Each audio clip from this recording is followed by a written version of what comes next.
How to build a winning sales letter in 11 easy steps. An online sales letter can be an online cash generating machine. It is to your benefit to learn how to write one because these letters have generated hundreds of thousands of dollars. The following steps will walk you through writing a successful online letter that should bring you many sales. Step 1 is your headline. You are going to find that this is where you have to be careful with your promotion. You don't want to be guilty of pushing hype, but you also don't want to be guilty of not getting enough attention.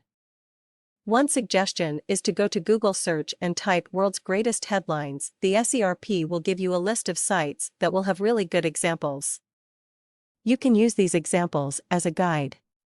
Just pick out an example that you like and rewrite it using most of your own words. A good thesaurus will help you with this. You can use thesauruses for free online. Just Google the word thesaurus. The important thing here is to get someone's attention and cause them to become hooked. Don't be afraid to make promises that you can keep. Promises to solve a problem or promises to get the reader what they want. Be very direct and be very blunt when writing a headline. The success of a sales letter, newsletter, email, etc. is determined 80 to 90% by the headline. Step 2 is your opener. One of the things that you would want to use as an opener is a hook. Something that will draw people in. The Copywriters Guild gives the example of the one-legged golfer as a hook. A hook would be something that is startling, that draws people in. You could also use a story as an opener. Another way to open would be to start off with a claim of the product or service's ability. For example, if you want to lose weight with any diet, try our supplement. If your targeted group is a group that would feel victimized, you can start out with an empathy statement. For example, don't you just hate it when bill collectors ignore your privacy rights and call you day and night? Step 3 is a continuance of the headline and the opener. It goes into detail about the hook. In the example of the one-legged golfer, it would continue the story by telling a little background about the golfer. How he practiced every day, etc. If you use an empathy opening, you could also use a continuance. To continue from the empathy example used in step 2, you could say something like, "I know this guy named Joe who is a debt collector. He brags all the time about all the private information he is allowed to dig up about the debtors and how he catches them at the most inconvenient times." The continuance is a way of telling a story and really getting the reader emotionally engaged in your copy. Remember that people buy based on emotions and justify their buying decision with the facts. Step 4 is the development of subheadings. You want them to be factual, intriguing, and powerful. You want your sales letter to be like a collection of a lot of little sales letters divided by subheadings. Remember, people skim sales letters. They read the main heading and a couple of sentences, then the subheadings, and maybe a sentence or two after each subheading. Step 5 is proof. This is what will separate the professionals from the amateurs. Proof requires that you do a lot of work. It requires that you research your product and/or ask people for testimonials. You need to not just be able to tell what your product will do, but you should also be able to tell why. To collect testimonials, you could provide people with feedback forms.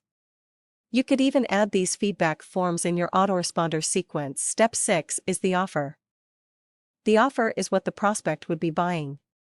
For example, if you are selling pies, the offer would not be the pie. The offer would be the benefits that is received once the pie is bought. The offer could be something like, "Get that home-baked taste like grandmom used to make within minutes." I would also like to mention in this step that the wise marketer figures out a way to give bonuses with the offer. In fact, there will be people who need the product but will buy to get the bonuses. Step 7 is bullets. The bullets that you normally see are facts condensed. The purpose of these bullets is to deliver a lot of information in an abbreviated way. This is not what you want to do when you use bullets in marketing copy. In marketing, you want your bullets to describe benefits and not educate. You want to use these bullets to romanticize and list the benefits that you will get once you buy the product. For example, what new things you will be able to do, how you are going to feel, what others will be able to see in you, etc. Step 8 is the guarantee. The bad news is that some people will take advantage of you. The good news is if you are delivering value, not that many people will do this. You can expect that maybe 10% or less will do this. However, your offer will be 3 times more likely to convert if you use a guarantee. Step 9 is the call to action. This is where you ask for the sale. Here the price is not as important as you might think. This is not to say that price is not important. It is just that it won't matter very much if you have not built the value into the product.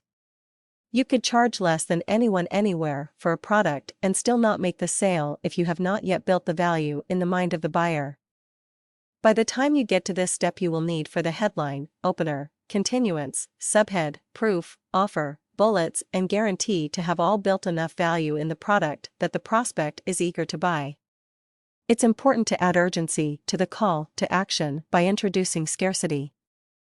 You want to set a time limit that the price would be guaranteed, a cutoff date, a cutoff amount to be sold, etc. Step 10 is testimonials.